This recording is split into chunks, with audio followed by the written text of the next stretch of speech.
Assalamu alaikum wa rahmatullahi wa barakatuh. How are you, everyone?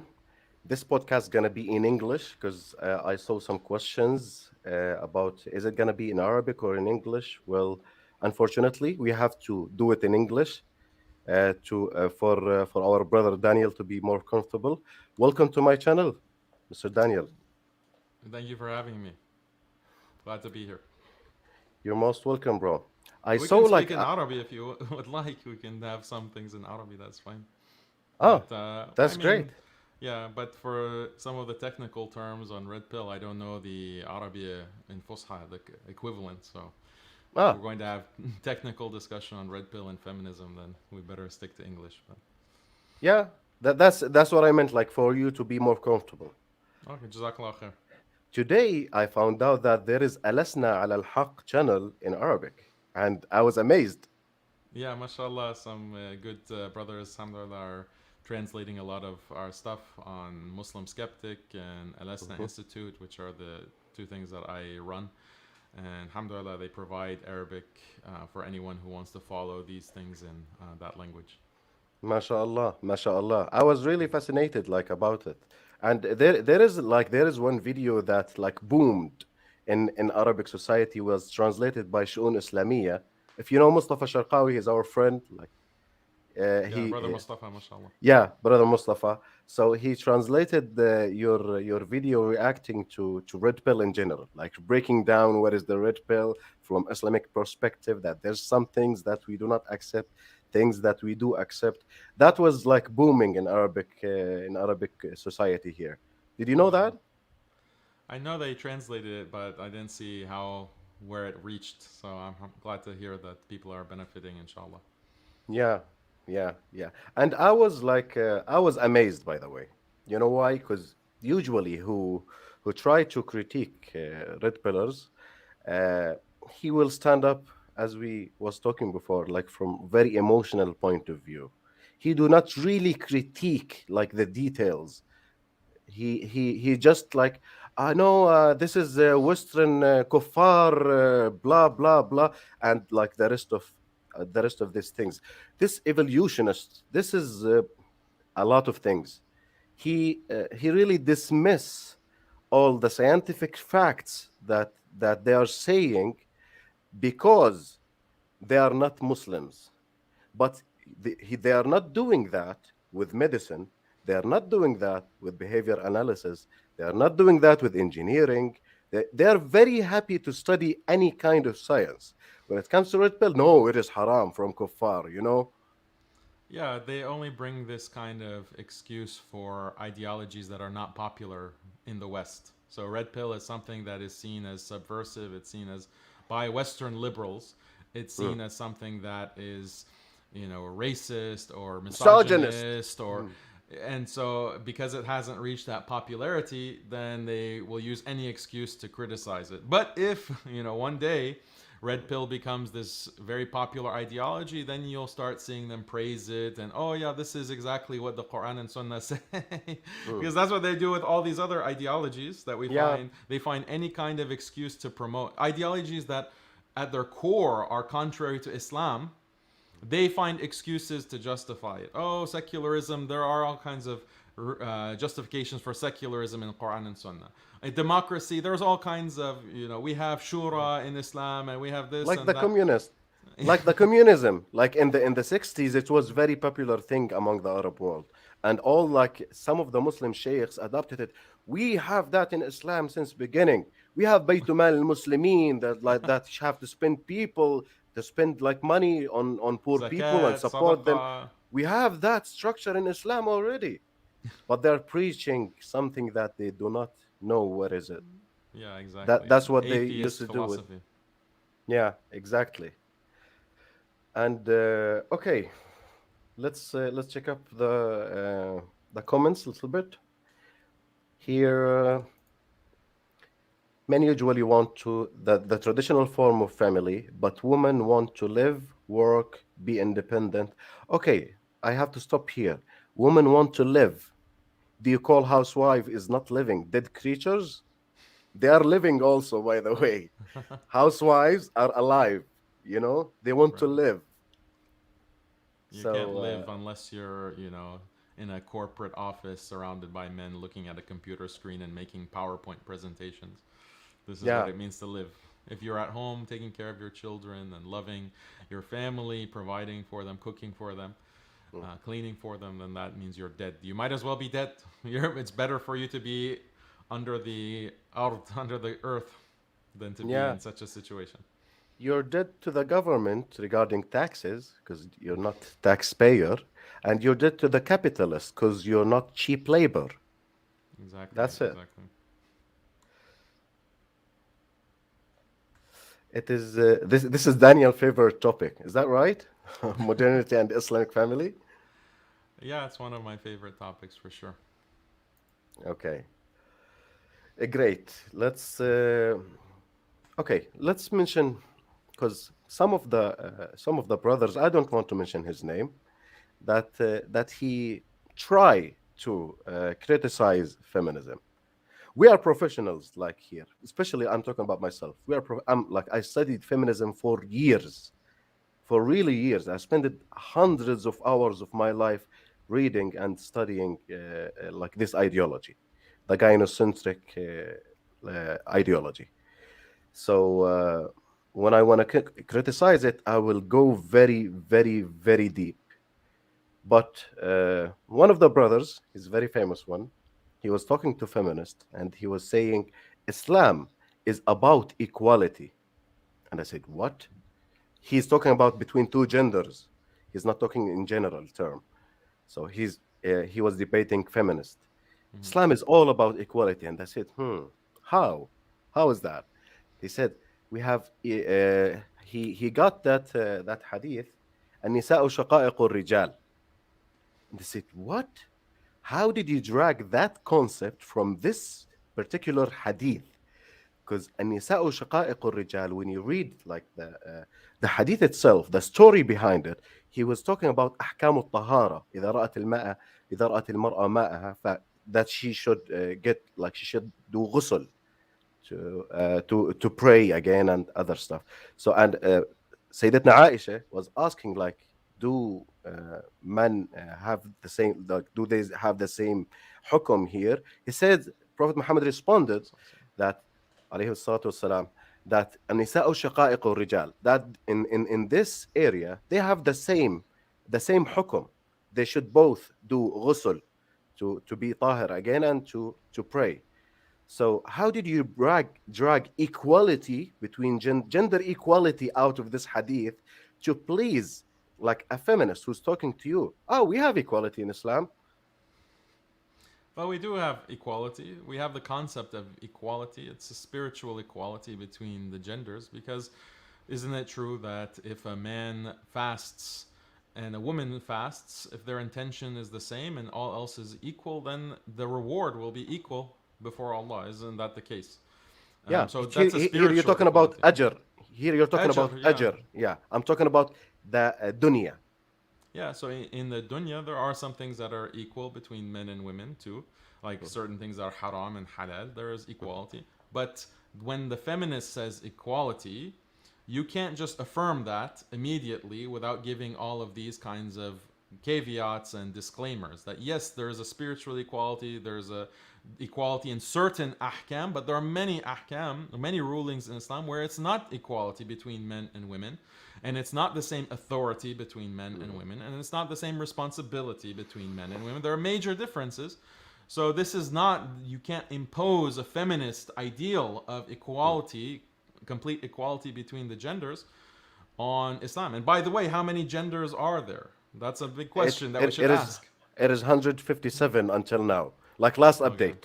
Alhamdulillah, I'm glad that you're educating me on the latest update on Yeah, the new latest genders that update dropped. 157. Okay, Yeah. alhamdulillah. Moon Qamar, thank you, brother, for the 100. I don't know what super chat. Mhm. What are your thoughts on female hypergamy, Eugenics. eugenics, and halal black pill? Halal black pill? I don't I know don't that know. there's halal black pill. please react. Replay factual science evidence to demographic black pill by Merker. So okay, I don't know what are female the hype. black hills. Yeah, black pill. You know what's black pill? It's all about look and superiority of genes and other stuff like the black doomers we call them.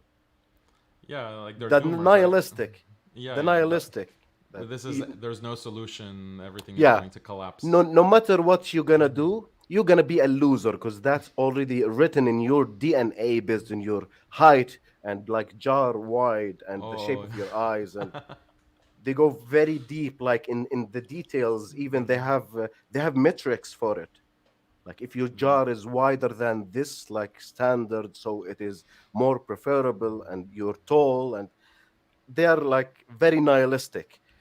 hmm They are killing themselves by the way like very famous black pillar suicided like three I guess in the last year in this year. swallow. So I don't believe that there is halal black pill because it is totally based on even it's not based on sexual selection. I want to tell you it's based on sexual selection based on like on evolution theory, but they are not really accurate about even sexual selection because the social dominance factor in sexual selection is is taken under consideration, not just the look of the animal of the male animal. So the Yeah, social dominance, social. if he loses like in a battle, female will get away from him. So it's not only about look.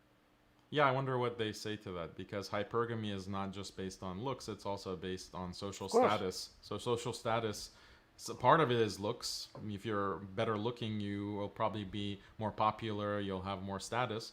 But Mhm. you can be very ugly and also be very influential. Be very rich. You might be very funny. A Mhm. lot of comedians, if you look at comedians in Western society, they are not necessarily good looking, but they have a Mm. lot of power and money and influence because they're funny. They can go and entertain people.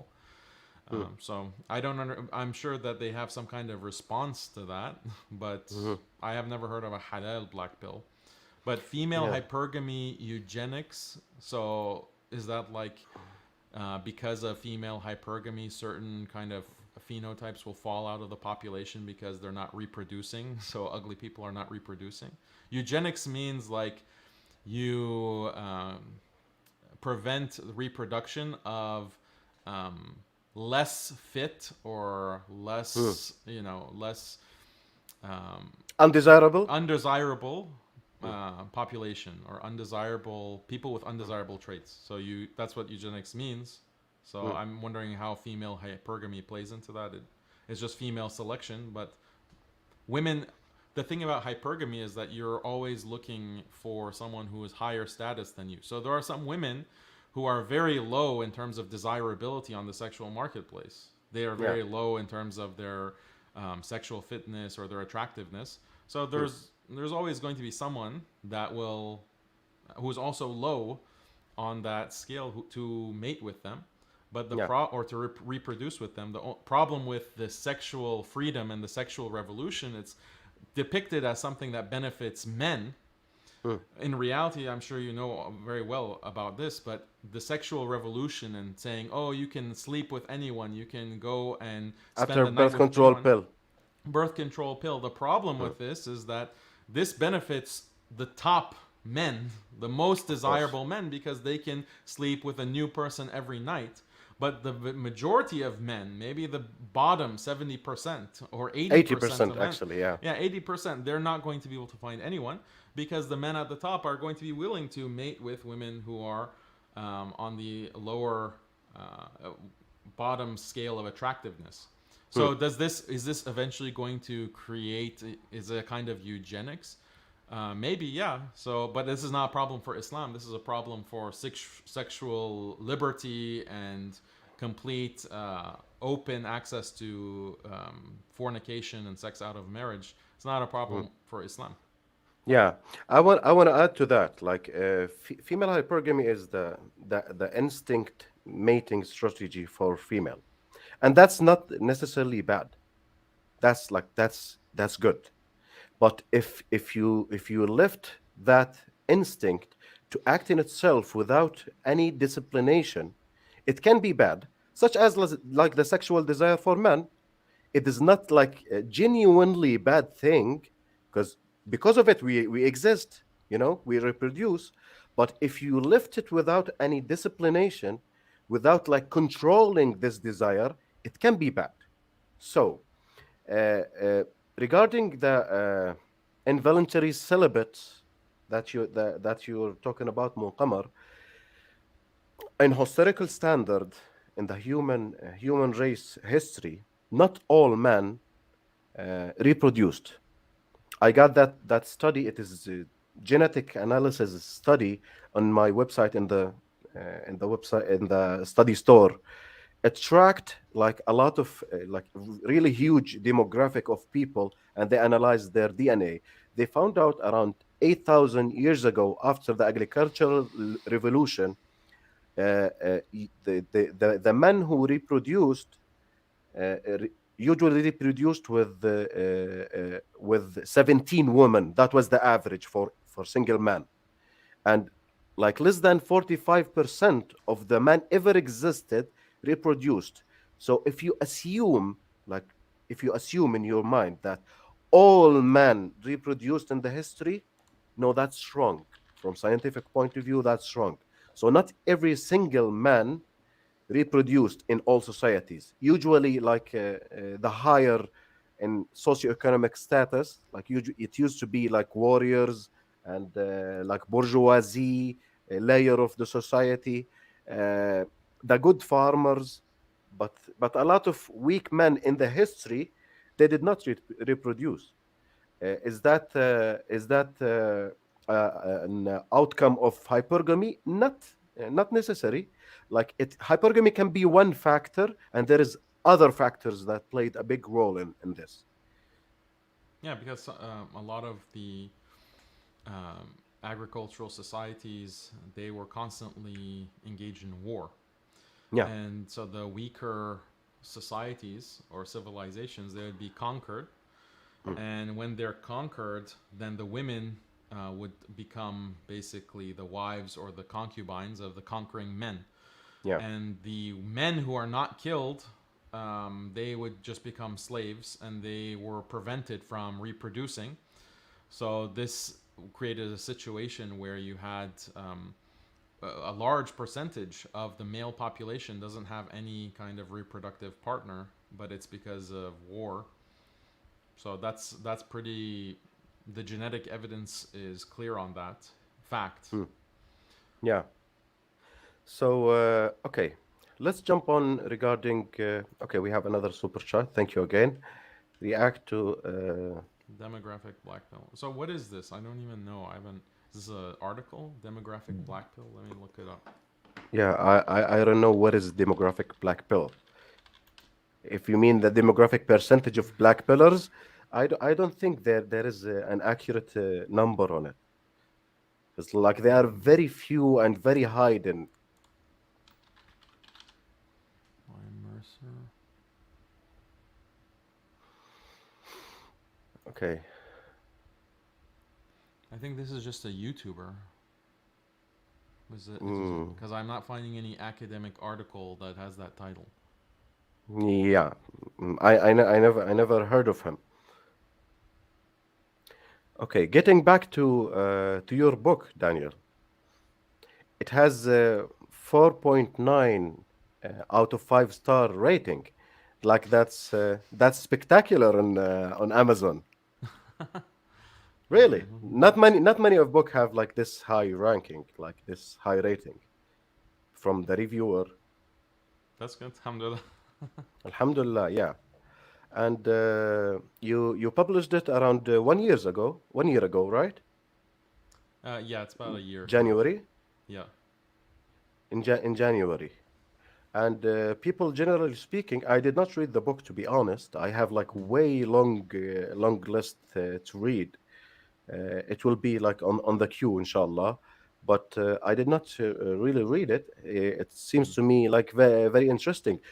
The but by the way, guys, like who's watching that, you can find the link for the book on Amazon, and on the description you can find Muslim Skeptic Muslim website. You can find Daniel channel on the YouTube. All the links below. Okay, go ahead, Daniel. Tell us about your book. Yeah, it's the modernist menace to Islam. It talks about how modernity and different ideologies are destroying the human race and have been instrumental in attacking Islam and the Muslims. And it talks about the colonial history. It talks about how Western imperialism imported these ideologies into the Muslim world, and how that's affecting the Muslim mind, how Muslims are reforming their religion because of things like secularism, democracy, feminism, all these different ideologies. So the chapters are organized by ideology. Mm-hmm. And like there's a chapter on liberalism, a chapter on feminism, a chapter on LGBT. And then each chapter is a collection of my writings on those topics. Mm-hmm. So the book, it's about 230 pages. So it's a pretty MashaAllah. quick. It's a quick read, and people seem to like it. Alhamdulillah. And yeah, it's meant to be kind of a book that will be followed up, inshallah, with more in-depth books on the topic, because that's really what I focus on. My background is in philosophy, so I'm really interested in critiquing these ideologies. Hmm. Great, great. That seems to me like very interesting because very few people talked about like these topics in depth, or like a lot of people are way afraid, let's say, to talk about such topics. Did you find like any problem with the publisher like criticizing, telling you no, you have to add that, you have to delete that, or something? No, the deal with the publisher was that I wasn't going to censor anything, so and they Mm, accepted it. The publisher was very nice. They're in Malaysia, Dawa Corner, mm, bookstore publishers. So they're based out of Malaysia, and it's a lot of good brothers, mashallah. mm. And they didn't have any kind of requirement. Oh, you have to take out this. You have to add this. No, it's just 100% my own words and ideas. So I'm very happy with that whole experience publishing with them. MashaAllah, MashaAllah. A Muslim publisher will save you like a lot of headache. That's it.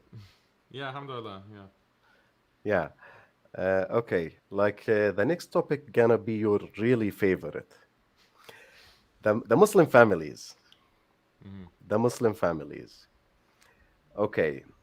I know the numbers very well. I'm studying like I'm in this field since long time. And I saw yesterday I uploaded a short quoting Elon Musk talking about the population declining, the demographical catastrophe on like world or global scale. He was saying like this is the main risk that against our civilization, and he's talking here about humanity. He's not talking about American civilization, because the numbers, the fertility or birth per woman number, the replication ratio is going down since the 70s, since the second wave of feminism. It is really going down, dropping. And in United States it is, I believe, 1.9 up to 2019. In Canada it's 1.5, and like the average in Europe is 1.3 to 1.4. In North Korea is zero point 0.9. It is less than one child per woman. So by these in Arabic society, some countries are struggling also. Some countries as too. Like that the minimum, as by sociologists, is 2.1 birth per woman to maintain the civilization, not to reach, like to grow. To maintain it, we need 2.1 birth per woman. Some of Arabic countries is 2 and 1.9. Surprisingly, I saw Israel was 3 point something, and they are keeping it like in the last 20 years. They are keeping it above like 2.5. You got me? Like Yeah. they know that, but we don't. What do you think? Yeah, remember like when I was growing up, or just the previous generation of Arabs that I know in the U.S. It's not like unusual that they will have five, six, seven, eight, nine children. Mashallah, especially Palestinians, mashallah, they have lots of children in the previous generation. In Gaza, not in the rest of Palestine. In Gaza, they're having a lot of kids, but the rest of Palestinians know it's decreasing. Yeah, I'm talking about the people in the US. So Ah, like okay, people who came to okay. the US maybe 40, 50 years ago or 30 Hmm, years ago, 20 years hmm. ago, they are known in the Muslim community here because in the Muslim community here we have people from all over the world. Yeah, yeah. And but the Arabs, mashallah, are known that they have many children and it's Hmm, something very beautiful and we mhm, love it. So this is the pride of the Arab families in the US. But mhm, now with the recent generation, like second generation of mhm, Arab Muslims here, now they're down to maybe three, two, and mhm, people my age who are hmm. having children. Some of them don't even want to have children. So this is shocking. This is something that is happening even in the Muslim community in the U.S. Obviously, it's happening. You're talking about in the Arab world, but Hmm. with the decreasing fertility rate. But you can tell, like people just don't want to have children. Even Muslims, Hmm. unfortunately, have been affected by this, and it's very sad. Hmm. Hmm. Like very surprising. Okay, let's have this. Moon Qamar, your that's rise of the black pill in young ethnic Muslim. I don't think it's gonna be popular anywhere near like the black pill ideology because it is nihilistic. It denies that God gave us opportunities to develop ourselves. If God's like written in your DNA that this is your description, so you're gonna be loser whatever you did, that's not fair. That will Yeah. lead you to atheism, to deny that God is all just. You got me? So it will never be like so popular in our faith, like for Muslims. And this reminds me of our brother Abu American. Mm, He was telling me about red pill rage. I don't know if mm, it's the same as this idea of black pill, but so apologies if it's not. I'm not representing what he's saying properly. But red pill rage, where a Muslim youth will have a lot of difficulty getting married, mm, and it's not his fault. Like these are other external factors because of yeah. feminism, because of modern industrial capitalism, whatever, that are affecting his prospects for getting married. And then he gets burnt out, he gets angry, and he starts hating women. He starts Mm, being very unfair. He thinks that maybe he even commits suicide. Maybe he falls into this nihilistic mindset or mm. red pill rage mindset. So I think that that is a real phenomenon that's happening. Yeah, but like the so accurate, like different here to be more accurate on the red pill rage. Do you know Kibler-Ross curve for accepting the truth? Yeah, There is a curve. There is a bell curve. Like in the beginning, you will deny the truth. If it's like harsh truth, very yeah, cold, harsh truth, you will deny it, and then you will get the rage. You will get the rage trying to fight this new information that you have, and then you will reach the acceptance.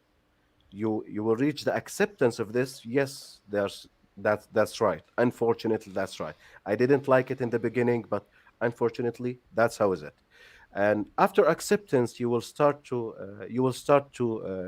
motivate like yourself and swimming with the flow. You can accept it. You will be better and better dealing with it. So this is the red pill rage. Like in the first wave that shock you about the female and male nature will will give you that rage, and then you will accept it. But black pillars uh, is going other direction because they are black pillars for years. It is not like a very temporary for 1 or 2 months, and then he will accept what he read and go on. So they are building like a theory based on genetic superiority. That's mm, it. yeah. Yeah. Okay. Regarding getting back to the fertility ratio, it is not near for Muslim countries. because even if we are not having like much kids in like in the near past, let's say, we used to have a lot. Like in the 60s, 70s, the average in most of Arabic countries, they used to have 7 to 8 kids per woman, per one woman, Yeah. 7 to 8 kids. So the product of that, and that was popular like for a long time. The product of that, 75, for example, Jordan in my country, 75% of the population is under 30. 75% of them is under 30 years old. It's very young, like population. Comparing to Germany, for example, 45% is over 65 years old. They are very old population. So I do not have that fear that we're gonna extinct. So but we are going on the same way, like numbers showing that we are following the same direction that the West reached. What do you think? Yeah, absolutely. The influence of feminism is very clear in the Muslim world, and they're actively trying to Mm, implant feminist ideas. Then this is very clear. The U.S. government mm, and the State Department within the executive branch of the U.S. government has stated that we want to influence Muslim women. That is mm, our primary goal. We have to, in order to advance our strategic interests in the region, in Muslim mm, nations. So what they do is there are a variety of methods. Sometimes it's brute force with countries like Iraq, Afghanistan, where they have invaded and occupied, and they are implementing these kinds of feminist programs in the countries.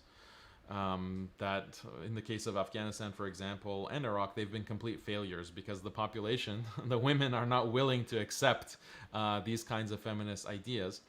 mm, But in other places like Pakistan, in Malaysia, for example, in Turkey, increasingly in Morocco, in Tunisia, Algeria, they send these NGOs, mm, non-governmental organizations, mm. and these NGOs have millions of dollars in backing. Yeah. The money is coming from individual donors, but it's also coming from certain corporations, and it's also coming from the federal government. USAID, UN Women, like and other all of UNICEF. these all of Yeah. these, exactly. So Ford Foundation, Asia Foundation, Open Societies Foundation, all of these fund these NGOs that go to Malaysia, for example. Like we can say Malaysia, and then they start an organization like for Muslim women's rights, and they Mm, hire volunteers or workers or kind of social media managers, mm, activists from Malaysia, like those who are more mm, liberally inclined. They come and work for these NGOs so that it looks authentic. It looks, this is what the people want. Oh, my mm, camera is blurry. They work for the NGO, and then they do programs on the ground. But a lot of what they do is just social media manipulation. Like they mm, will go on, like your channel or my channel, and they will say in the language, right, in the local language, that this is garbage. We need women's rights, or mm, they will support different kinds of accounts, social media accounts of liberal feminist activists in that country, and they will put a lot of likes, they'll put a lot of comments to make it seem like these are popular organic movements in the country, in the society, that are supporting these kinds of liberal feminist reforms. They will have like actual political agitation. They'll work with local politicians to say, okay, we want to have a march. We want mm, to have a march about LGBT, or we want to have a women's march or an Awrak mm, march in Pakistan, for example, or Turkey. And they will pay people, local people, to come to these kinds of street demonstrations. They'll print out the signs like, oh, mm, we want career roles, not dinner roles, or something stupid mm, like that, like mm, some kind of something catchy.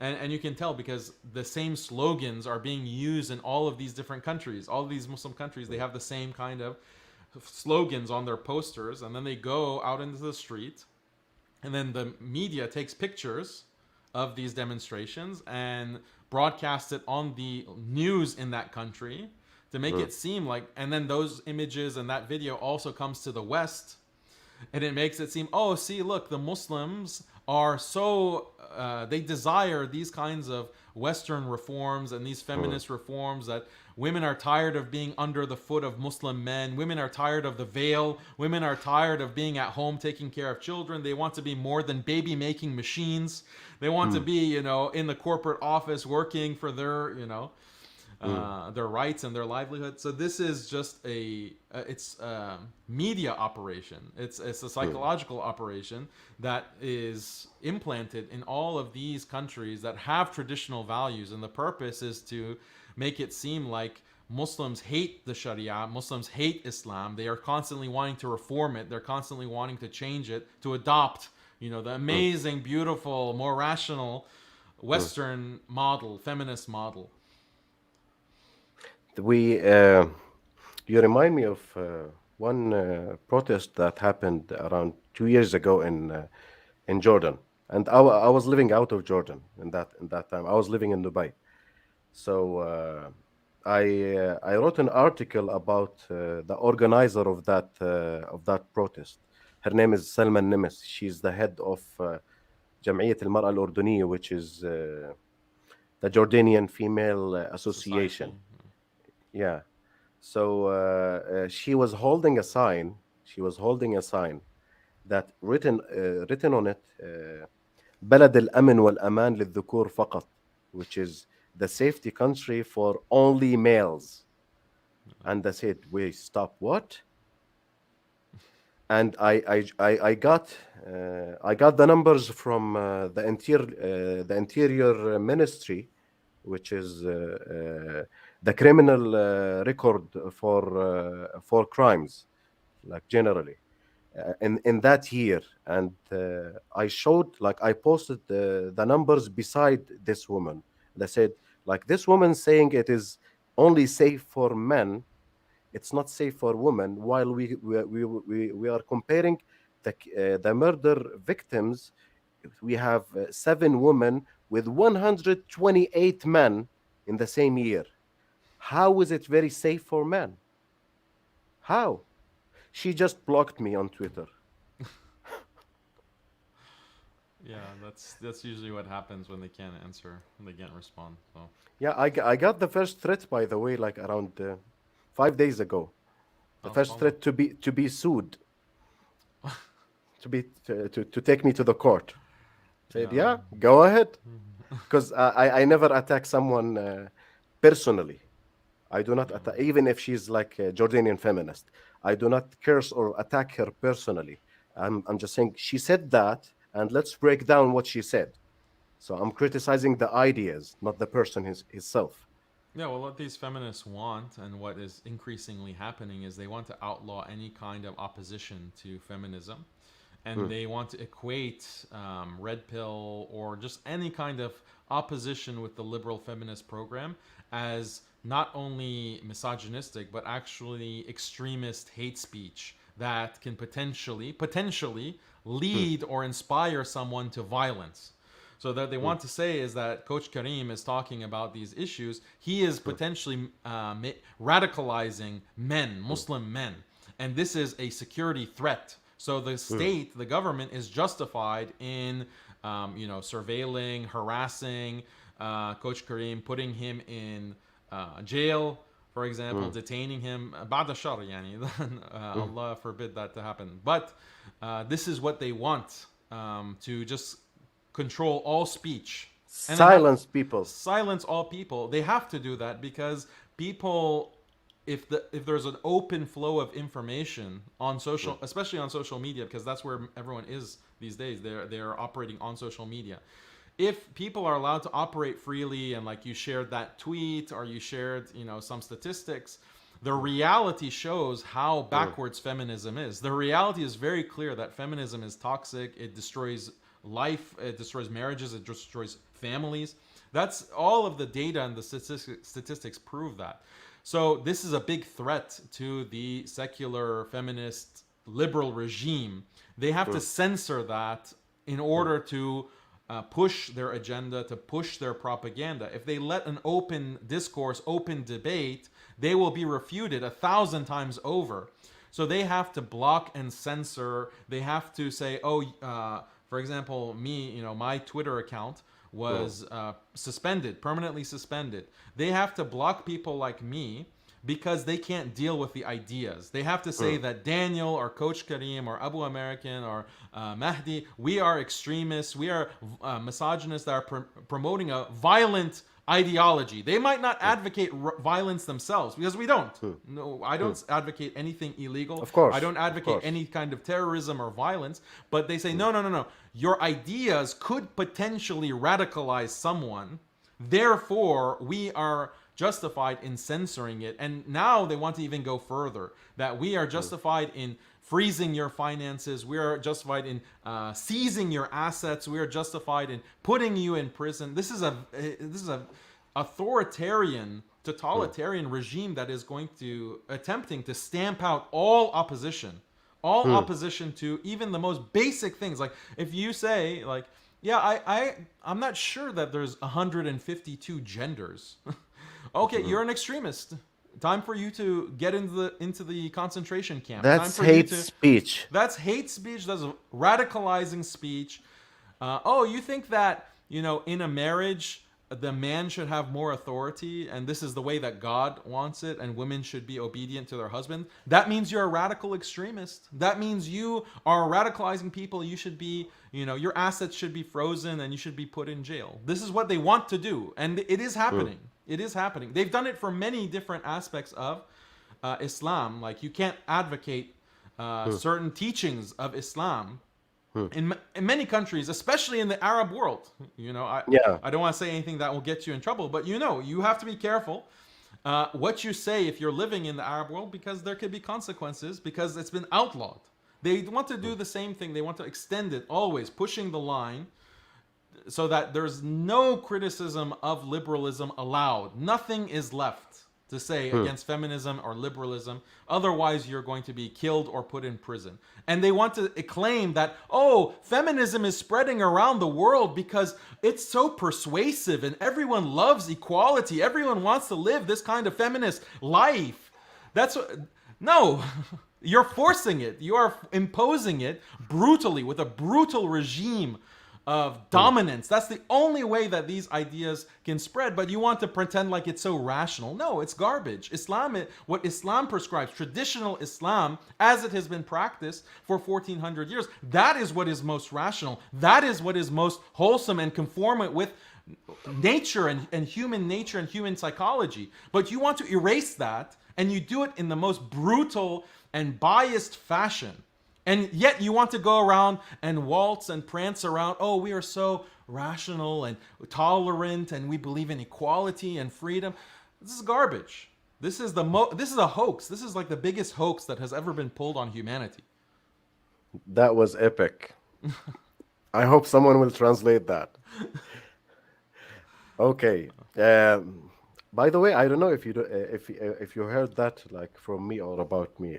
I lost over than 130,000 follower on Facebook. Oh, That's why I left Facebook.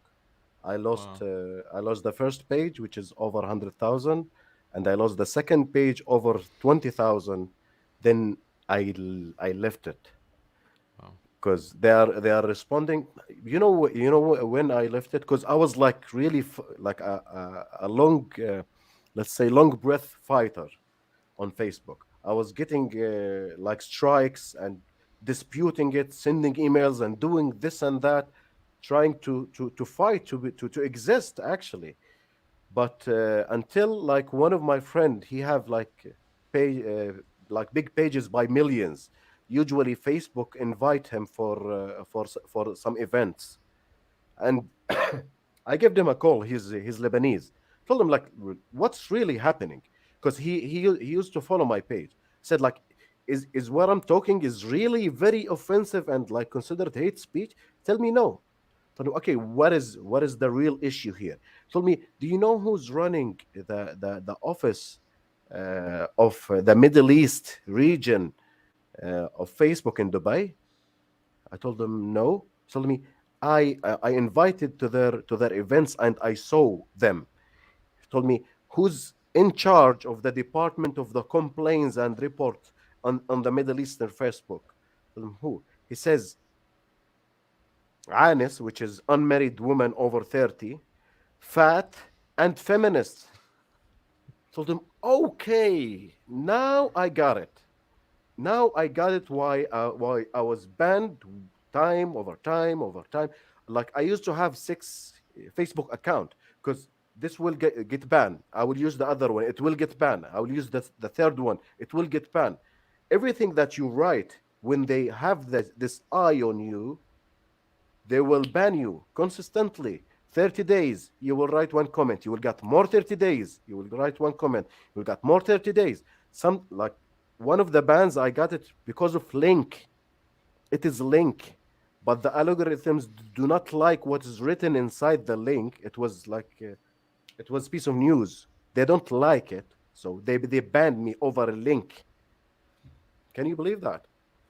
Yeah, subhanAllah. This is the reality. So what I've been doing with my audience is I've been trying to get them off of, not off completely of social media, because that I'm on social media like Facebook and YouTube and but like the Twitter thing, they just ban you, right? And you've experienced Mhm. that. So we have to have other ways of communicating with our audience. So that's why I've been doing a lot on Telegram, my Mhm. Telegram channel. Also, websites, being more active on the website, having more content on the website than just on social media. Mhm. Because, and then also email lists. So developing an email list so that you have a way to communicate with your audience and provide them material when social media, like these big tech companies, decide to finally pull the plug, because that's unfortunately inevitable. Mhm. And all of the, all of us are on these we're being monitored basically, Mhm. and they are just waiting for any opportunity to shut us down. And they also will try to provoke, they'll send agents. I don't know if you've experienced this, but they will send Mhm. people in your email or your direct messages. They'll say, Mhm. "Oh, Daniel, don't you think that we should have a violent revolution, or don't you think we should like Mhm. engage in some kind of act of violence?" So they're just waiting for you to say something like Mhm. that, and not only will your accounts be banned, but they will actually report you to authorities, or they Mhm. are the authorities, so they know, and they will start putting all kinds of legal pressure on you, Mhm. criminal charges against you. So I've seen people who fall into this entrapment. Mhm. It's an active policy of these intelligence agencies, unfortunately. Yeah.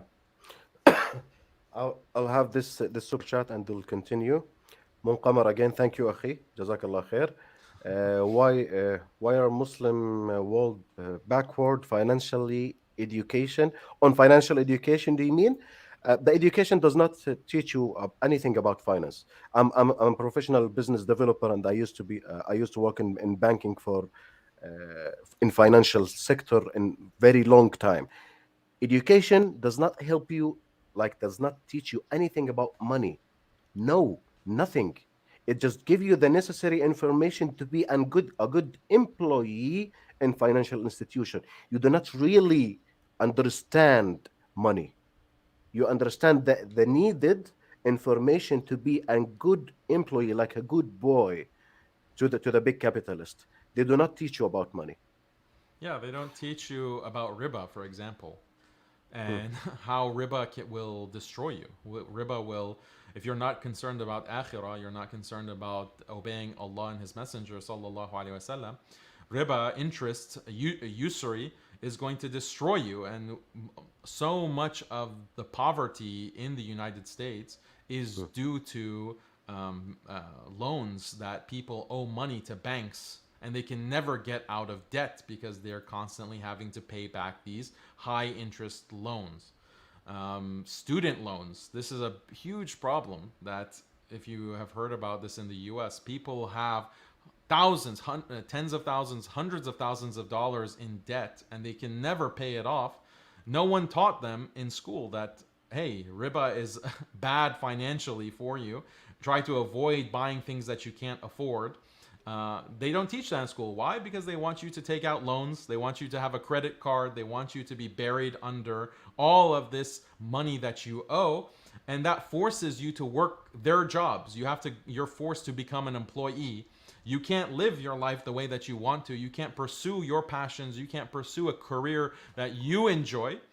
You have to go into the workforce in these corporations, jobs that you don't necessarily like, but you are forced because you have to pay back all of these loans from your college education or from credit card debt, or you financed your car, you financed your home.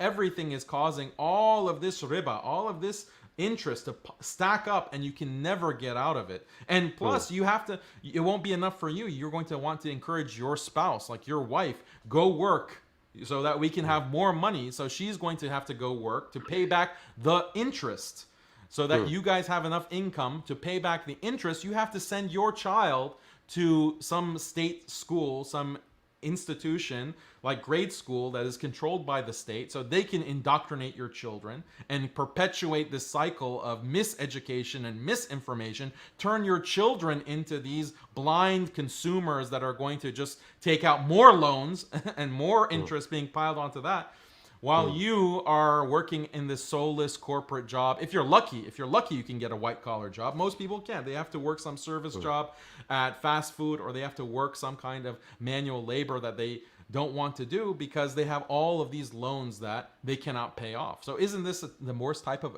oppression? Isn't this the worst type of injustice? So when Allah says that whoever is taking riba is at war with Allah and his messenger, then this is reality. This is the truth. One of the biggest injustices that we see in the world today is riba, this monster of riba. By the way, regarding that, while you mentioned that, it just clicked in my mind.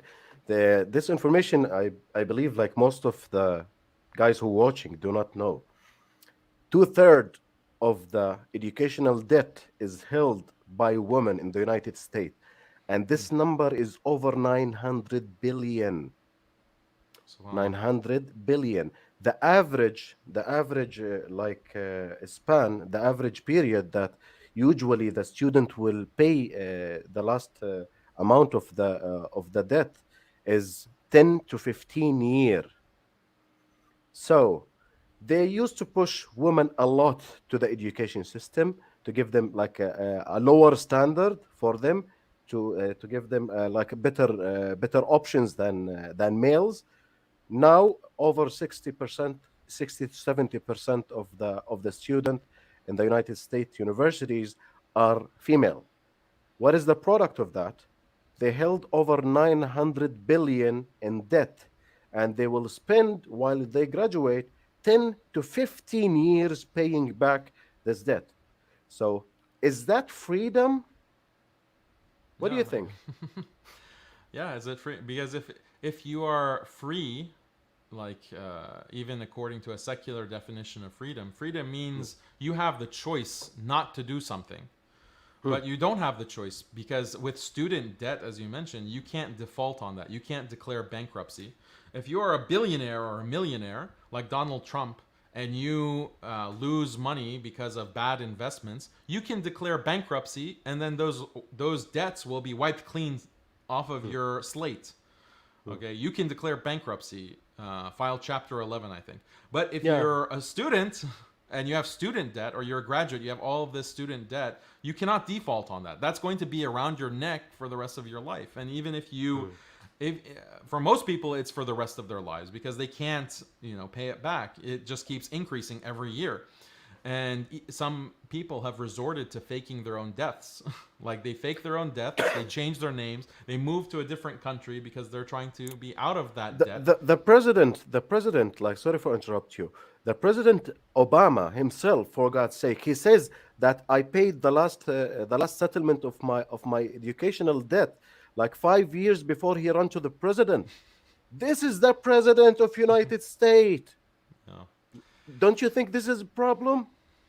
Yeah, they don't see it as a problem. They could institute all kinds of policies very easily. They could just say, oh, from this day forward, there's no more debt. We've wiped clean all debt from everyone, student debt. But they don't do it, because then the people who are at the top won't be able to buy their second yacht. They won't be able to buy their second mansion, or third or fourth or fifth Meanwhile, all of these companies, the major corporations, the top 1%, they are able to get free money from the government because the government can just print the money, Hmm. just print the money for free. They have plenty of money to just funnel into the top 1%, these top corporations, these top investment banks, but they can't print money to, save me and you or people who are under all of these financial obligations because of predatory lending. Student loans are predatory.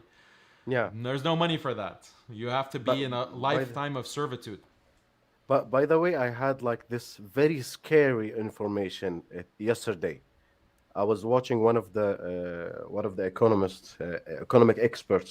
He says 40% of the dollars that ever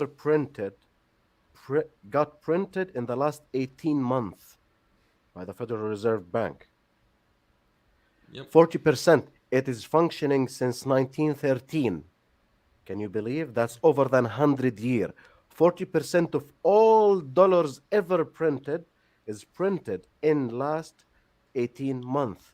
I believe, like Robert Kiyosaki mentioned that with Richard Cooper in his channel. It's very brilliant, like episode. It's very informative if you would like to watch it. He said like they printed over than $4 trillion in the epidemic. That's Yeah. it. They can print it out of the air.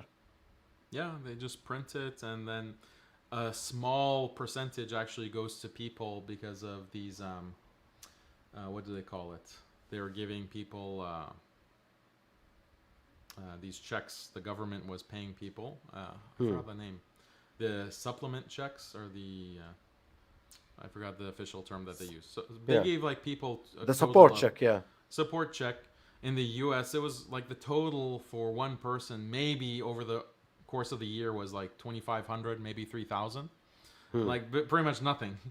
But there was a lot of money that people had that they could spend on whatever, and the problem with that is inflation has gone through the roof. Now everything you go to the store, you're trying to buy, it's just the prices have gone so high, but your salary is the same. Hmm. So your money is less valuable. The Yeah. The money that you're purchasing power is going down. purchasing power has just plummeted. So Definitely. Let's take Jawad super chat $5. Thank you. Jazakallah khair, akhi. Do you think the patriarch will ever come back? Do you mean the patriarchy? I believe it will ever come back. Come back. Also, how do you deal with simp imams? Simp imam is very rich subject. Do you want to take that, Daniel? yeah, the simp imams are the ones who they are feminists and they are willing. I think there are different definitions of simp, so let me be very clear what I mean by a simp imam. Is someone who is willing to violate Islam and the clear principles of Islam for the sake of appeasing a feminist Hmm. sensibility or a feminist ideology, and it's cowardice. Basically, you are too Hmm. cowardly to say this is Islam's stance. Yes, it violates feminism. Yes, it violates these liberal sensibilities, but we don't care. What we care about is Islam, practicing Islam, because this is the way that we can please Allah and stand before Allah on Yawm al-Qiyamah, on the Day of Judgment, and not be ashamed of how we compromised his deen and we went against the sunnah and the teachings of Rasulullah sallallahu alaihi wasallam. That is the only way, is to say no. We reject these feminist edicts and dictates. No, we don't want to make this kind of gynocentric society, this gynocentric masjid, gynocentric Muslim household, gynocentric marriage. No, we reject it. It goes contrary to the Quran and Sunnah. This is the only response that an imam should be giving to this feminist challenge. And those who are too cowardly to do that, then we call them simps. We call them simps because they want to just have a short-term solution for dunya, and they're ignoring the consequences of that in the akhirah. They're ignoring the consequences of that on the Muslim community.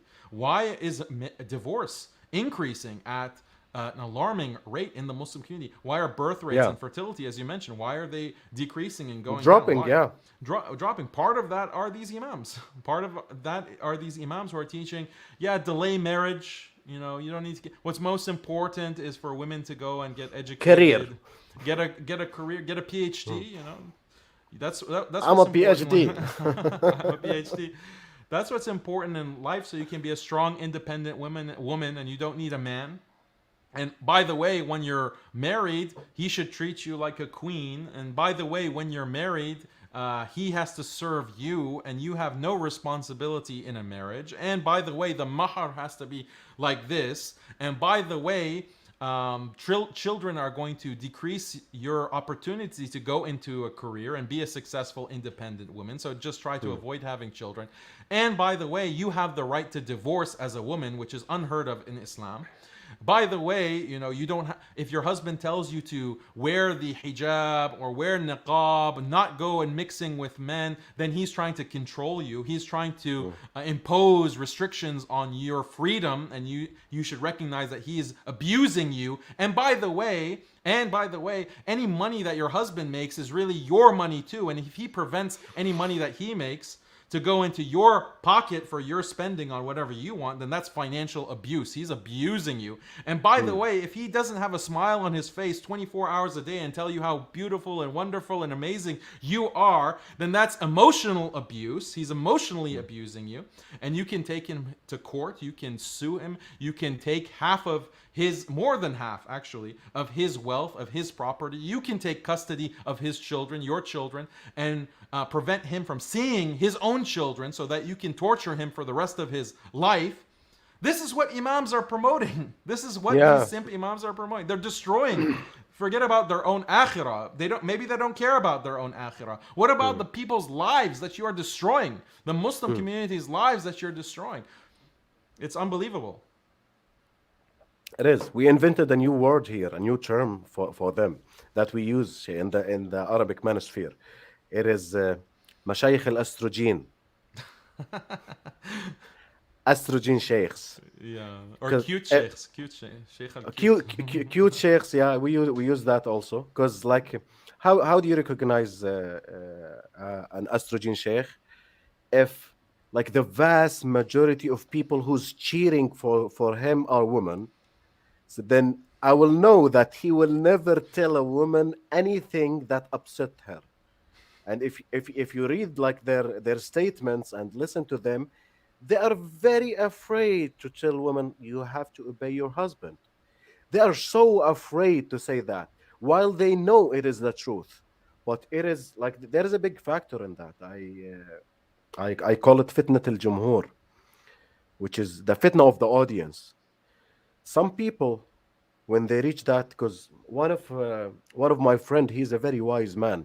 He told me that like around 6 years, 7 years ago, before I start to have like 100,000 like follower or something. Nobody know me back there. Like I was starting to have like very few thousand people reading my articles. He told me I wanna give you that advice for future, Karim. Told him what? He told me احذر فتنة الجمهور. Then I started, what do you mean by that? He said, a lot of people, when they reach this amount of audience, like especially tens of thousands or hundreds of thousands of people, are cheering to them, supporting them, whatever they want, and they started to demand them to say some stuff, so they will deviate out of haqq to please their audience. He told me, don't ever, don't like, don't ever do that. Like, be awake of that. And I keep remember this almost every single day in my head. Really. Yeah, it's important. Like some of these imams, that's the problem. They have a big following, and they Mm. just want to appease the crowd. They don't want to say anything that will threaten their following. Some of But them are it's making good money, fitna. by the way. Yeah, yeah. Some of them they're making big money because of just their popularity by preaching the dominant ideologies.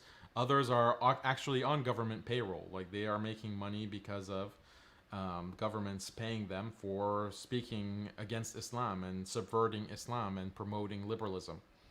So this has always been the strategy of colonial powers, by the way, in the Muslim world, that they will fund um, these imams to compromise deen A and lot of promote liberal, Yeah. Yeah, a lot of liberal media channels. We have like few in Arab world. They are paying for these people to come on their shows. They are paying them like really good money to promote their agenda and to present them like the modern way of thinking. We don't need the traditional way of thinking. We have to compromise with the new factors that the modernity is pushing us toward. So they like the money and the audience is really big factor in that. Let's take that super chat for Moon Qamar again.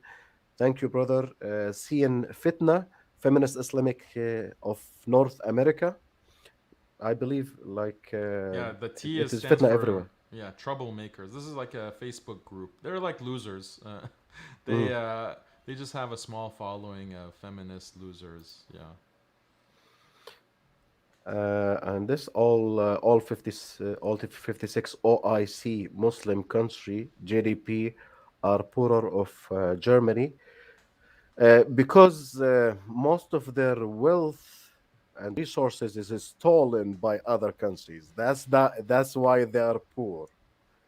Well, You that's got me? part of it. That's part of it. But why A is big factor, I mean. a big factor, very big factor. No, don't get me Yeah. wrong. It's like they have created a system of systematic inequality, where everything is designed to make them richer and to make other countries poor. This is the redistribution of wealth into their own pockets, away from the majority of the world. Not just Muslim countries, by the way, also African countries, non-Muslim African countries. I mean, South American countries, Eastern Europe countries, Asian, Southeast Asian countries. But another big factor is that, well, why is GDP going to be the highest priority for us, or a standard of comparison? Muslims, I would argue, we would want to choose, like, we can have a higher GDP if we push all our women to go and work and to go into the workforce. We can increase the GDP of society. But we don't want that. We are fine with having a lower tech society, a poorer society, and our households, our families to flourish, to be happy, our marriages to be healthy, our marriages to have, this true kind of tranquility and peace. That is worth more than this higher GDP. That's more than having this kind of Western technological project and industrialization that capitalism attempts to produce and liberalism attempts to produce. So yeah, so what? We have lower GDP. Guess what? We have stronger families. Guess what? We have stronger marriages. Guess what? We have a fertility rate that allows us to exist and not go extinct within 2 or 3 generations, because Yeah. our fertility is above replacement levels. These are all things that are that you can't quantify in terms of Mm. GDP, but they're extremely, extremely important. We Why don't have we we have a have full lower picture? we have lower suicide rate, by the way. Yeah, a much lower suicide rate, Yeah. much lower drug addiction rate, much lower Antidepressants. antidepressant usage, psychological problems. All of this is much less in the Muslim world. So why aren't we looking at these kinds of factors? Yeah, we have more kids inside the wedlock that they know their fathers. Yeah, what's the value of knowing your father? Like, you can't put a dollar amount on it, but this is a huge benefit to a Of person's course. life. Knowing your nasab, knowing like who you come from, your sense of self is a Mm, huge part of that. Is knowing who your father is, your grandfather, your grandmother, on both sides of the family. mm, But it's usually easier to know who your mother is because mm, you've come from her. But father, so many in the West, they have no clue who their fathers are. They don't even care at this point. They don't have mm, this sense of heritage, this sense of family. mm, This is a huge injustice on mm, Westerners that is mm, created because of feminism and because of modernity, and they don't even mm. realize it. They just want to talk about, oh, our GDP per capita is so high. Okay, good for you. Yeah, Pop 40%. your I'm pop your antidepressants and shut up. Like, that's all we can Yeah, say to them. yeah, yeah. I mentioned that with there's a girl, a red pillar content creator. She's American. She's not Muslim. I got her on my channel, and I've been in her channel like 2 days ago, and she was asking me about like that was very interesting. She was asking me about like what is your solution to our problems. that was very controversial. Like, what do you have a better solution as a Muslim from Middle East to our problem? And one girl in the chat was telling me, so if you are against abortion and you are like you do Birth not control or you do not prefer single women. moms, and you are against abortion, so what is the solution? I said, simply close your leg before marriage. That's very simple. But you don't like it.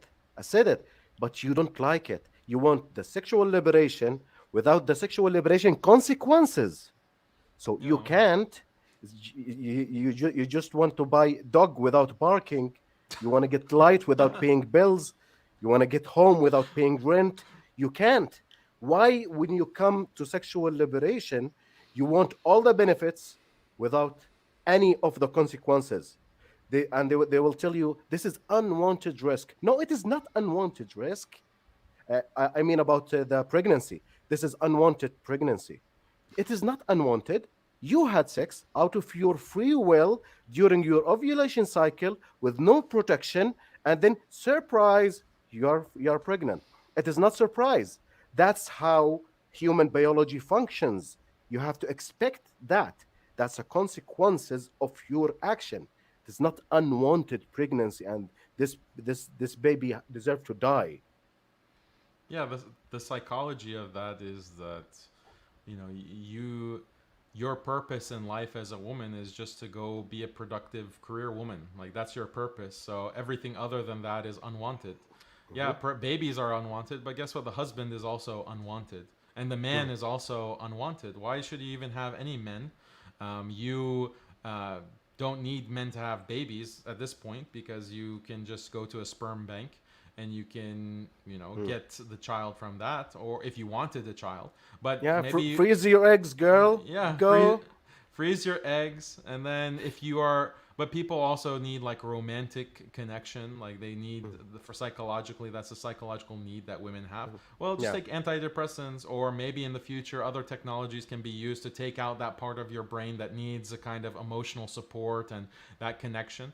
So this is the future that feminism is approaching. It's not only babies that are no longer wanted, it's men are no longer wanted, and the female body is no longer wanted, Mm. right? Because the body is a burden on you for your female freedom. Like, Yeah. why should you have a period? Menstruation. This seems like a burden. How about we have technology, or maybe certain kind of pharmaceutical drugs that can actually stop menstruation completely. You never have to worry about menstruation. You never Mm. have to worry about, or why are women weaker than men, or they're less naturally competitive? Well, we can do hormone replacement, or we can actually biologically modify women to become stronger and men to be weaker.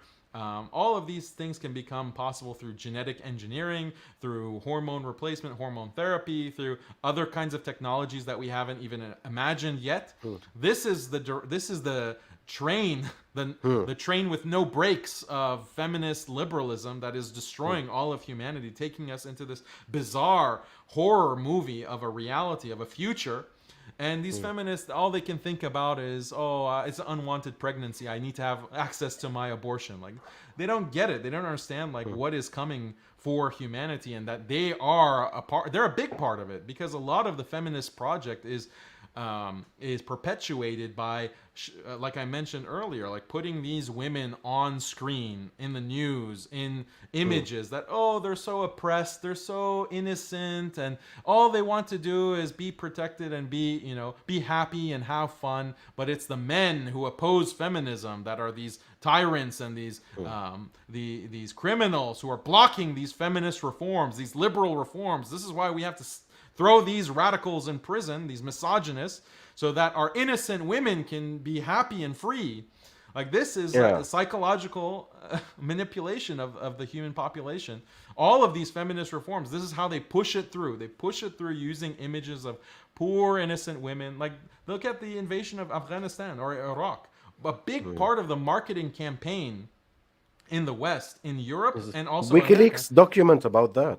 There's Yeah, yeah. WikiLeaks document Just about that. CIA recommending the European governments to promote feminism, like to use the feminism to promote the propaganda that we are going there for to help the females in Afghan. The Afghanis woman is under depression and using media like in a very harsh way, like to support this claim.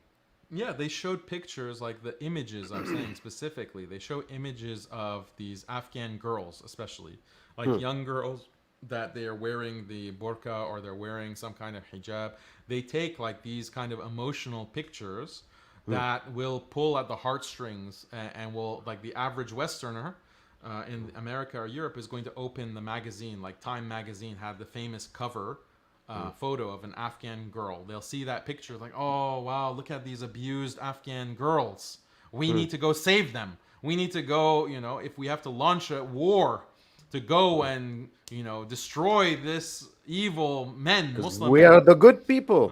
Yeah, we want to save, we want to save the Muslims. So this is kind of emotional manipulation, and rather than call it, a lot of these feminists, rather than call it out and say like this is destroying our societies, it's destroying our families, it's destroying Hmm, the human race, they're just perpetuating it. They are hmm. part of the problem, and they won't wake up.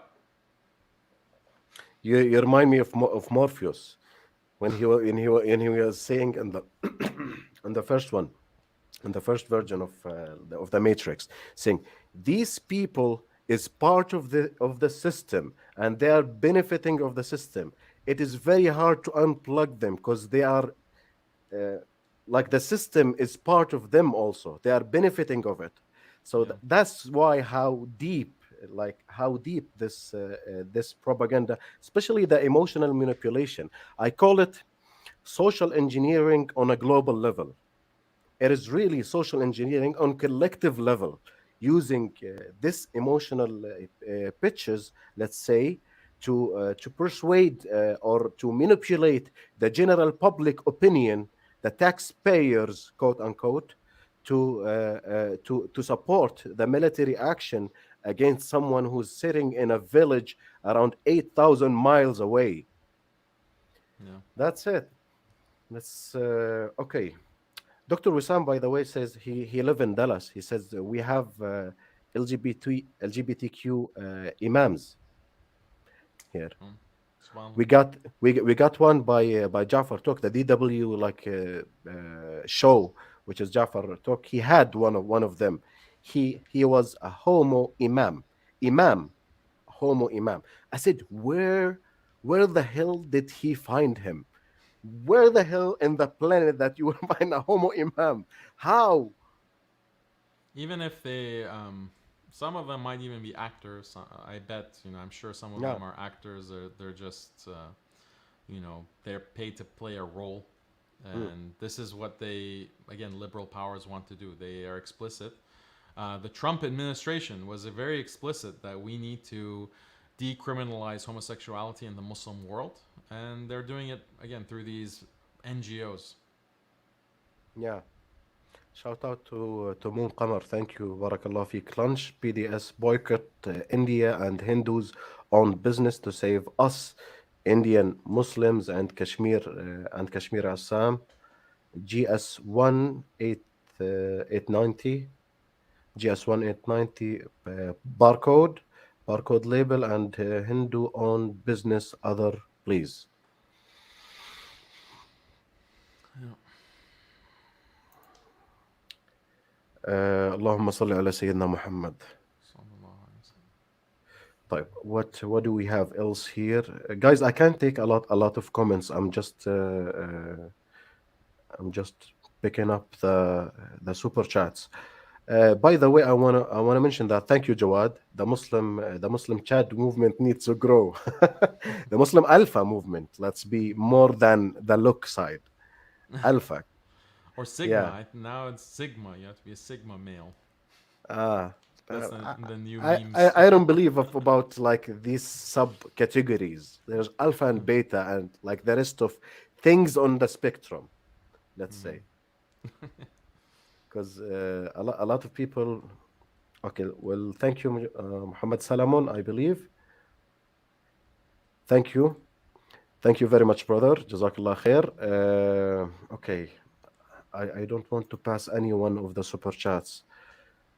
Money is a money is a source of wealth, and that wealth will be is something that you produce with your own hands. Focus on producing things with your own hand. Totally agree. I totally agree. You have to concentrate on developing yourself and like sharpen your abilities to gain wealth, because that's very important on today modern day society standards, because your value is not only uh, let's say it's not the only standard is the deen, because that will some imams will tell you there's no high value man in Islam, just like pray your five and like read Quran and you will be a high value man. No, they are setting you up to be to be loser. They are setting you up to failure. There is other aspects in dunya. There is much other aspects in dunya: the social status, the economic status, your personality, your nasab, by the way. We care a lot, like especially among the Arab world, about your nasab, your family, your tribe, and like your name, your country. So it is multi-factor analysis equation. So you have to take all factors under consideration.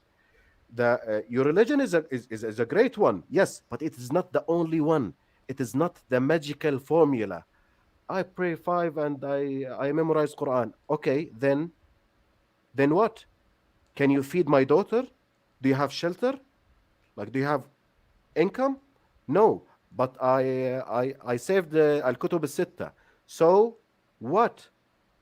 Can you put food in her mouth and the children's mouth? Can you buy her like a dresses?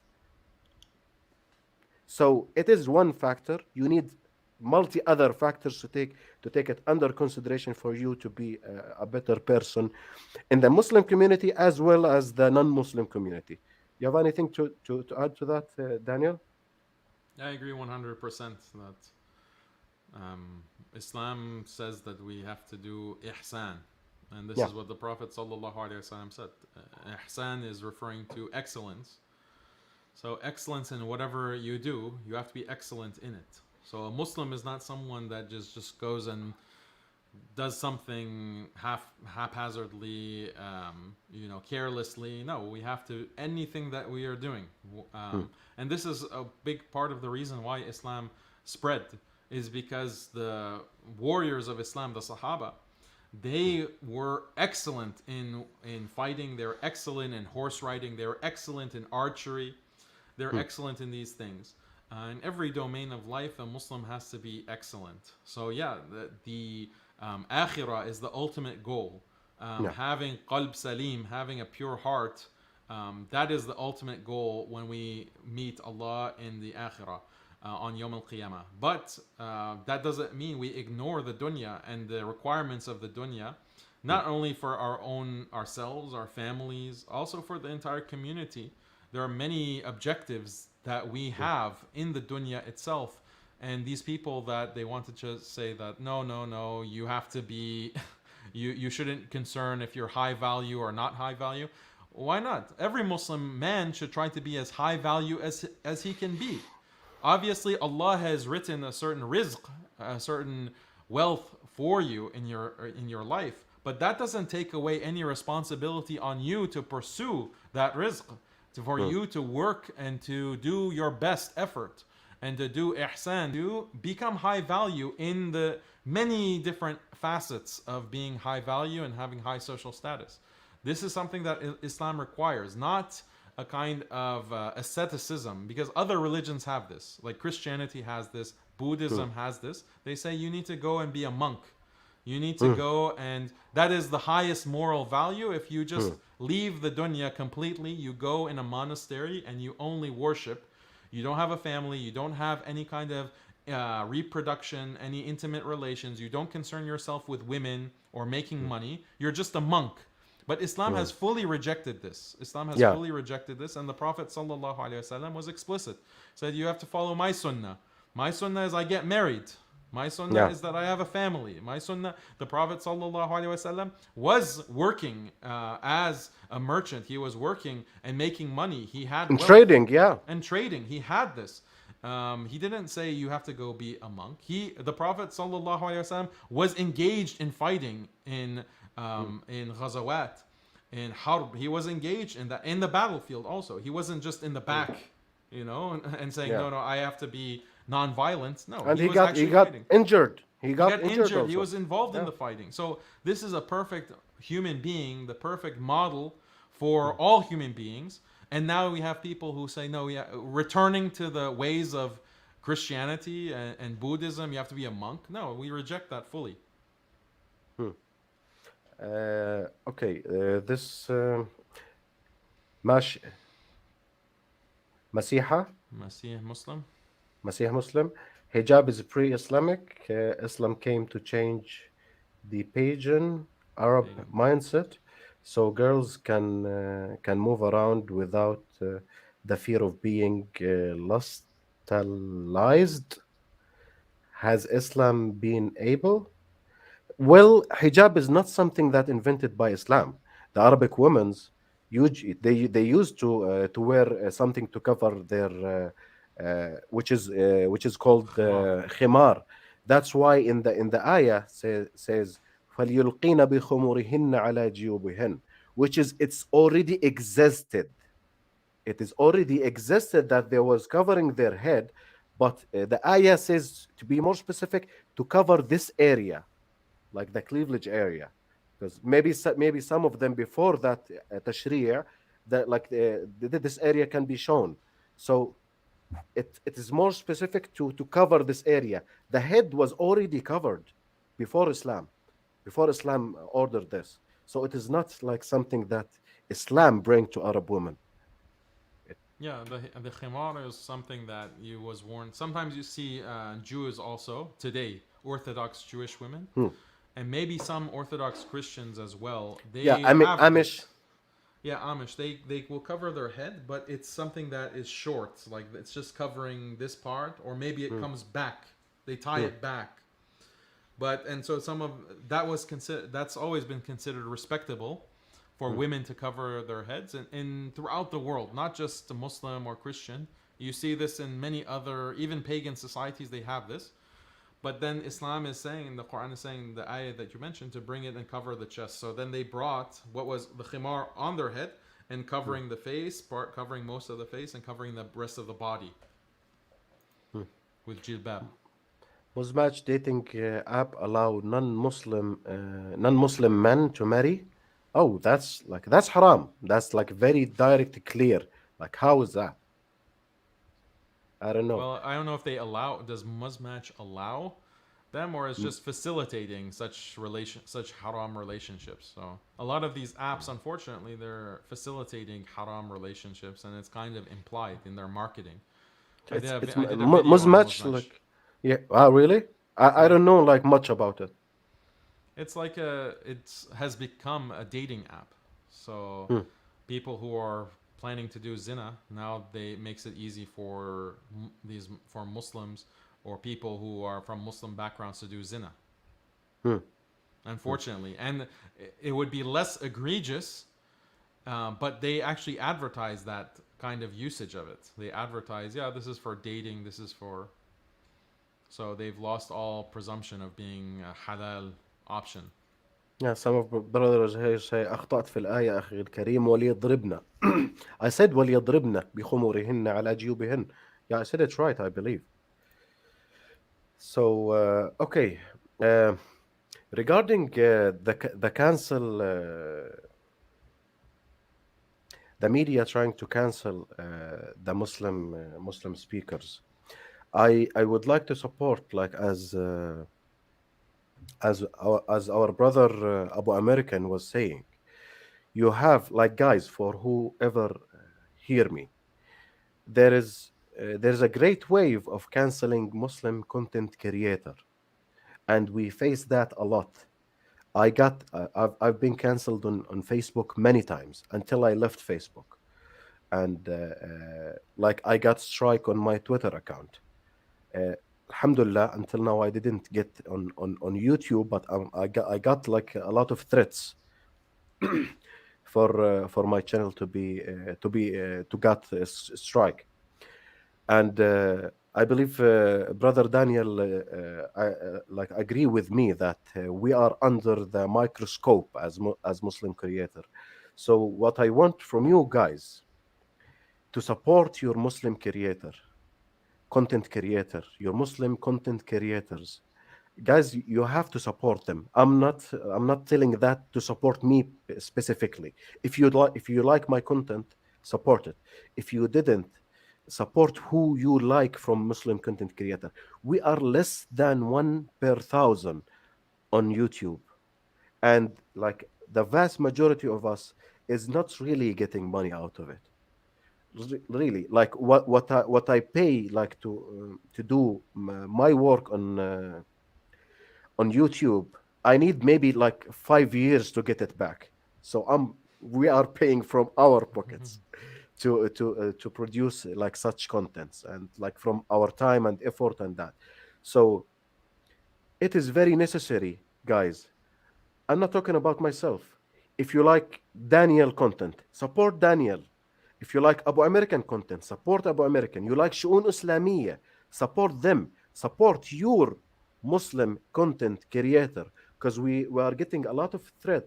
If you saw Jibril Romani, he got strike. You saw that. Yeah, yeah. Yeah, a lot of Muslim content creators are getting strikes, like their channels under the threat of being demolished, and like that's not good for the Muslims content in general on YouTube. Like they have very restricted rules, and they are updating the algorithms day after day to take out such a controversial issue, such as the things that we talk about. It is not familiar to do that. So people, you have to really support your content creator, guys. Don't you think, Daniel? Absolutely, yeah. I think that people who are speaking against this liberal monster, against feminism, then they Mhm. need a lot of support, and that's very important to do that. But yeah, the noose is just tightening. So even those, if people think that, oh, I'm not going to support the Muslim content creators because it's not my problem, guess what? Like, there'll be a point where you can't go on YouTube or Facebook and say that Islam is the true religion only, exclusively, Hmm. unless you say, no, all religions are beautiful. Unless you say that, you're going to be Hmm. censored and you're going to be Yeah, banned. you have to Or be so you, diplomatic. yeah, you have to just say all religions are good, and men and women, they have to be exactly the same according to feminism. Anything other than this is going to get banned. So if we don't push back against these tech companies every step of the way when they're trying to tighten their restrictions, then it's going to happen sooner than later. Yeah, I don't know if you know about Odyssey. Do you like do you have Odyssey library account linked to your I channel? Yeah, I do. I have an Odyssey account linked, and all of the Great. videos I put on YouTube are automatically on Odyssey as well. Great. I do that also, because nobody can take out a video there.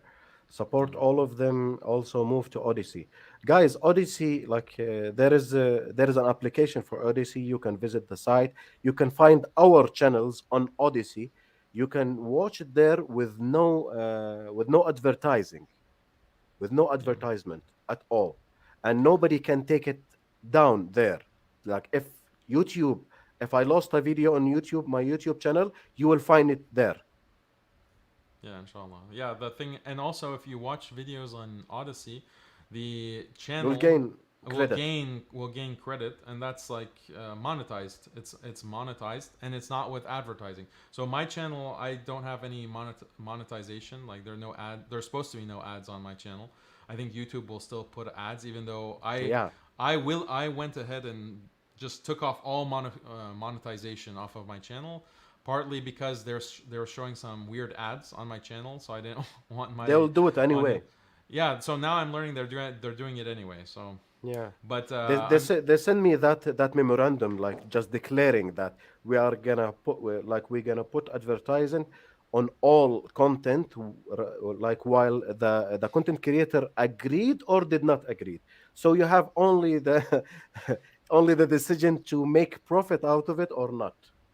yeah, so they're making money off of our content. But unfortunately, like if more Muslims would get onto these alternative channels, because what we're trying to do is we're trying to spread the right thinking. We're trying to do dawah, spread deen. But Hmm. everyone is on right now on a certain platform. Inshallah, they're going to lose their monopoly, and other social media platforms will get prominent. Odyssey, I think, is a good one. Yeah, yeah. Has Islam been able to change the pigeon Arab mindset? I did not get the like what the pigeon means here. Pagan mushrik, Pagan. mushrikeen, Mindset. Of from course, jahiliyyah, it from changes. jahiliyyah. Yeah, of course it changed it. Of course it changed it. That's very clear in the Arabic culture. It's changed a lot. Like they used to kill slaves if he don't like him. Yeah, or Nobody's doing burying that burying anymore. daughters. Yeah, actually, like to touch on this topic, they used to, like people, especially feminists, is spreading that all Arabs was doing that. I said, like, how do they exist if they will bury all females? No, Yeah. it's very small minority. It's usually very weak tribes that they was very afraid for their females to be captured by stronger tribe. So not it was not like really familiar between all Arabs that they bury. So how did they get married? How did they reproduced? Like this is not this is false. Yeah. Okay, you have Solomon's here. Cape Town Imam speak like that. I watched Daniel reaction video. Everyone is in CPT knows it. You want to comment on that? CPT is like Cape Town? Cape Town, yeah. Speaks like that? Like what? I did a reaction vid. I did a reaction vid to an imam who he announced he was basically in South Africa, and he announced that he's getting a second wife. Hmm. And when he announced this, like he did a certain kind of video announcing it, and then he got slammed. All of these simps Hmm. criticized him, like, "Oh, why are you talking about second wife?" And "Oh, you shouldn't promote the idea of getting a second Hmm. wife." So he got in trouble with some aspects of the Muslim community there, the simp side. Hmm. Hmm. So then I did a video reaction that was To support reacting to him. this to support him. Yeah. That's good. That's good. Did you show the reaction regarding the world champion, which is Big Ramy, the Yeah. Mr. Olympia, the bodybuilders, Yeah. Yeah. I heard the about him. bodybuilder. Yeah, he got a second wife and he's been slammed Yeah. Yeah. over the social media. Second wife, oh, like after this she's been through with you, and after that, and like how dare you do that? Like he's been under attack like very viciously in the last like 2 3 weeks, because he decided to have a wife by sunnah, ala sunnati rasulillah. He just decided to have a wife. Yeah. He is not sleeping around. He can. He's very famous. He's Mr. Olympia 2 times. Like all the world know who he is. He's like Arnold Schwarzenegger, but a new one. Yeah. So he can. He had the opportunity to do haram as much as he want, but he chose to do it in halal. And unfortunately, the liberal, feminist, same sheikhs and other thing like other people, they don't like it. They was attacking him very harshly. Yeah. Like our brother Gabriel Romani, Yeah. I talked to him once, and he said that there are people that he knows in Malaysia, women that they would prefer that their husband commit zina as opposed to get a second wife. So why is that? Is it because that zina is something that is socially acceptable according to liberalism? It's something Hmm. that is, even though even the liberals will say that cheating on your wife is bad. It's something that's offensive.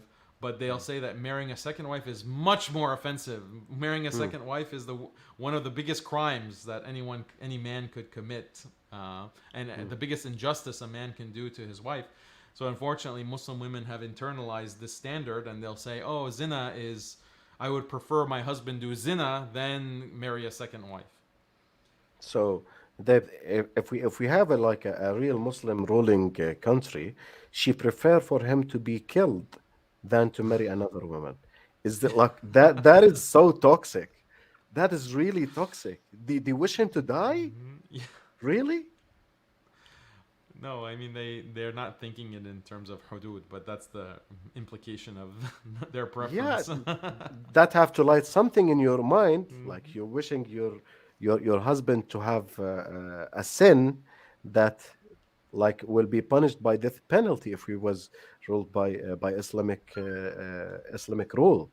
So is that okay? Really? Like that's strange. Yeah. So how are you on timing? Like we had here 1 hour 40 minutes. Are you good with time? Yeah, 15 minutes I gotta go to a meeting, but I'm good. Okay.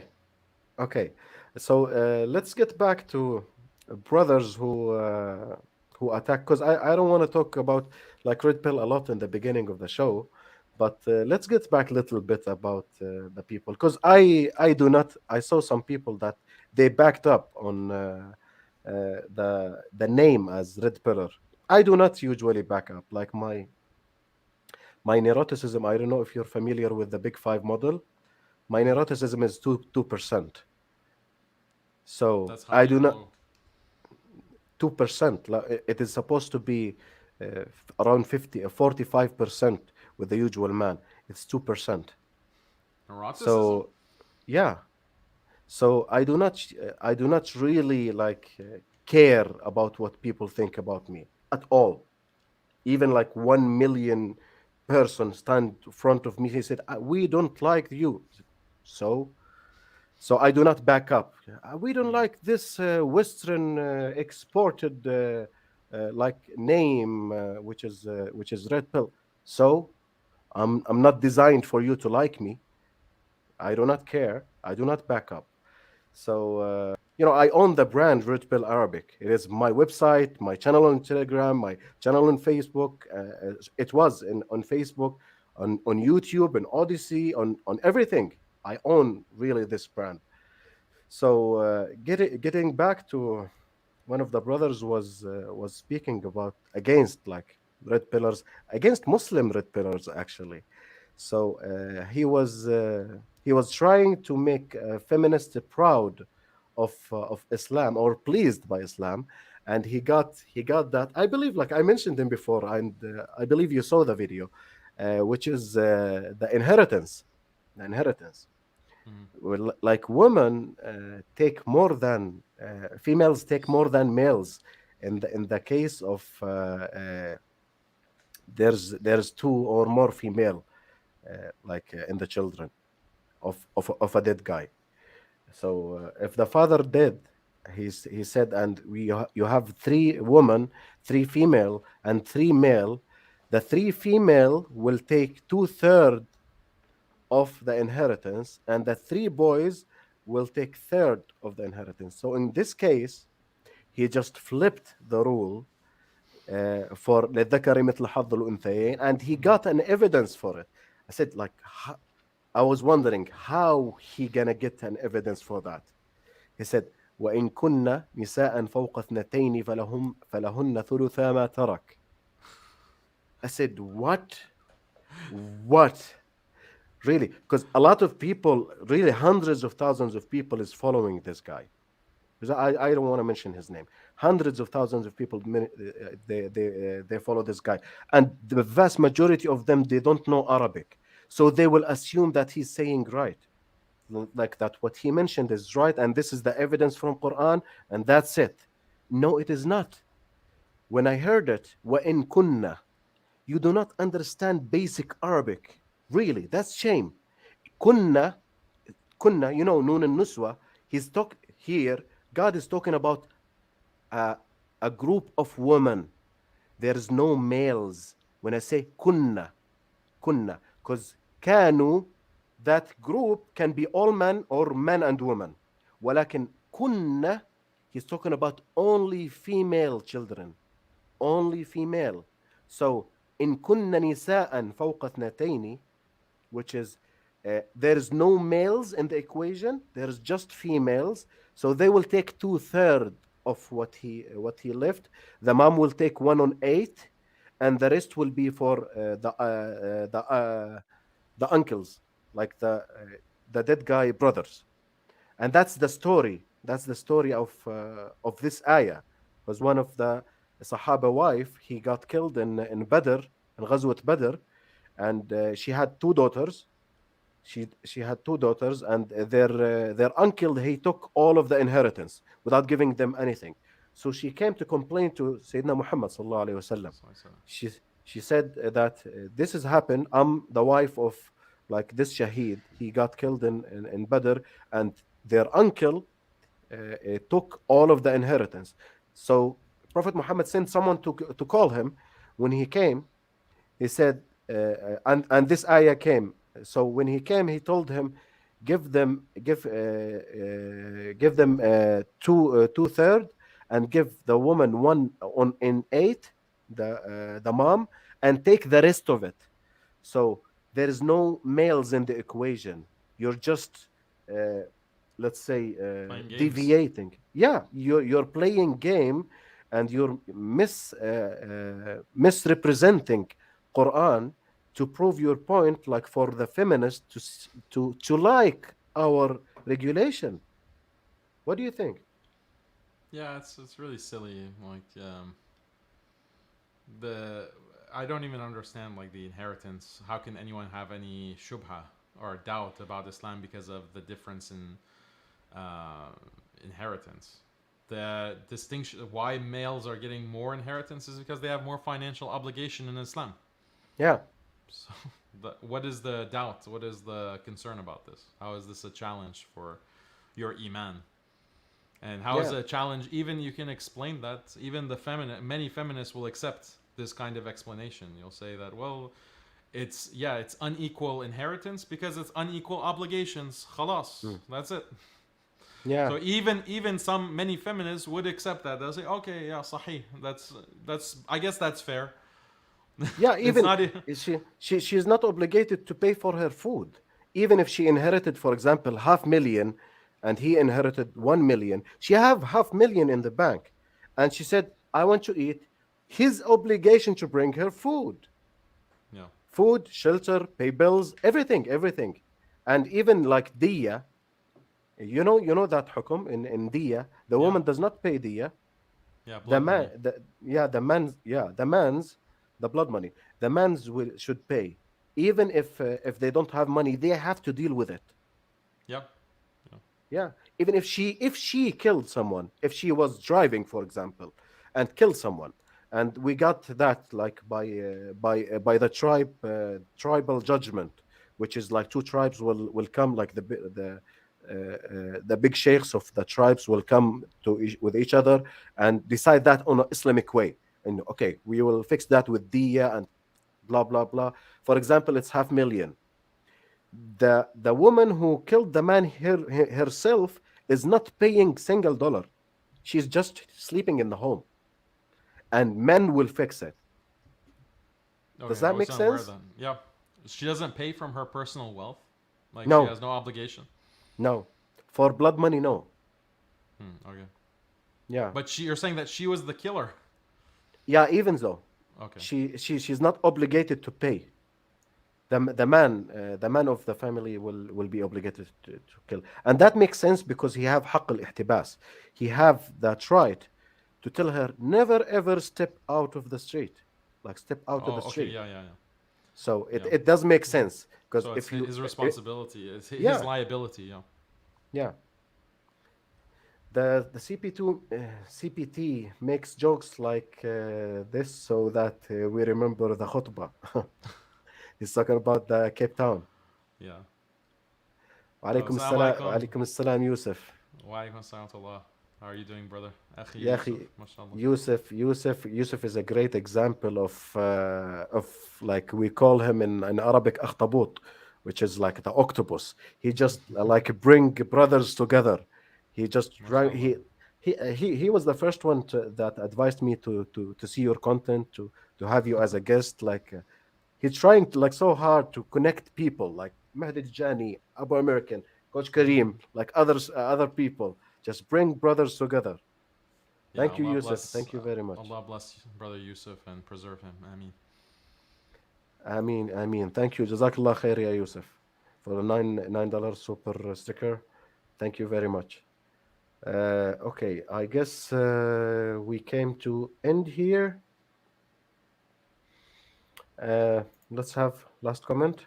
The Alpha Muslim are not following Islam properly, so we have to change Islam. So said the liberal feminist Muslim best friend. Hmm. you know, It's hard to follow Islam, so we have to make Islam itself easier. yeah, that's very stupid. You change Islam, there, then people who are stronger than you and better than you that will come in the future that they Hmm. could have followed Islam properly, they won't have access to it because you've changed it. Hmm. So Hmm. if you have a problem with practicing Islam, okay, that's your problem. Ask Allah for forgiveness. That's it. Yeah, No one is that, that perfect. that was that was the main point that I was talking with Rolo, if you remember our show. Hmm. Like he said, generation after generation, because he's trying to stimulate what happened with Christianity. Generation after generation, like small changes will be until you got like 4,000 type of Bibles. So I told him that will never happen in Islam because we have very restrict rules regarding the script. Really, we invented the best documentation system on the planet that we document hadith.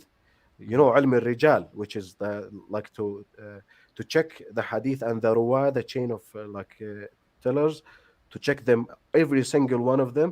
That was the best, or one of the best. I believe it was the best by one of the scholars, the Western scholars. He said this is the best documentation system that ever produced to check like the historical narratives.